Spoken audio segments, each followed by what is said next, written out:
All right.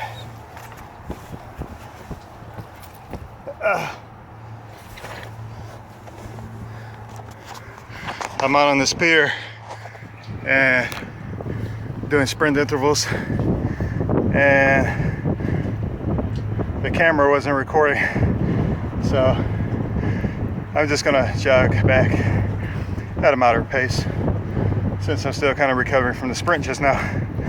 Anyway, just wanted you to check this out.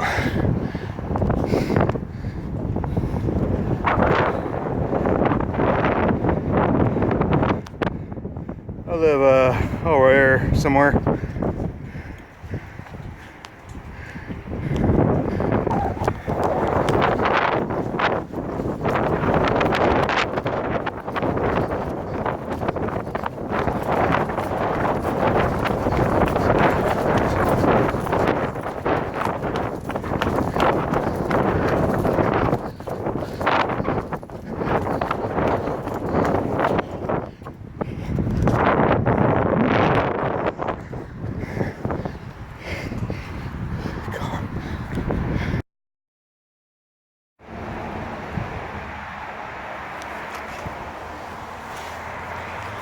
No diving, shallow water. What if this is been the basic premise that we have been taught as kids and that we have sustained as adults? That instead of diving into our life, we wade in shallow water. We prevent from submerging ourselves into the life because we have fear that if we do, then we will break our necks or break our backs or become paralyzed, or something bad is going to happen. We're going to drown.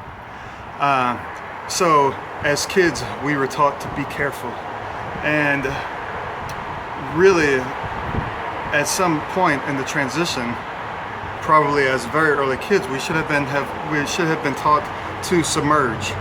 And this comes from support of the parents and awareness of the parents in this type of thing. And if we are not, it's not because they didn't do a good job. It's not, maybe that necessarily that's what their parents taught them, and that's what their parents taught them, and this has just been human existence to not dive shallow water.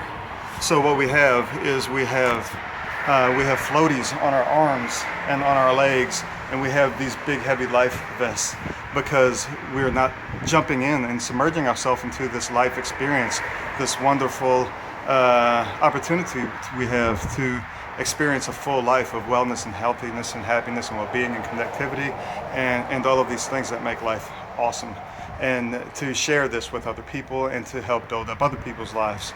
So instead what we do is we protect ourselves, and we isolate ourselves, and we don't jump into the water because of fear.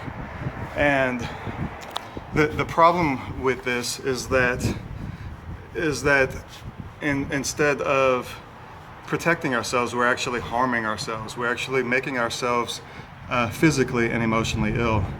So what the floaties are and the life vests are, these are the ways that we have tried to protect ourselves to escape from physical pain and emotional pain throughout our life, mostly emotional pain.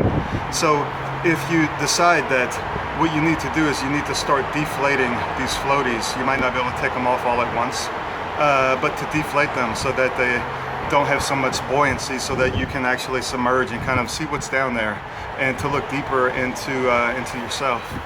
And you may not ever be able to take them off fully, but the more that you realize that you don't need some of these mechanisms of decompression and emotional crutches, such as poisoning yourself with poor nutrition and these types of things that have become flotation devices for you throughout your life.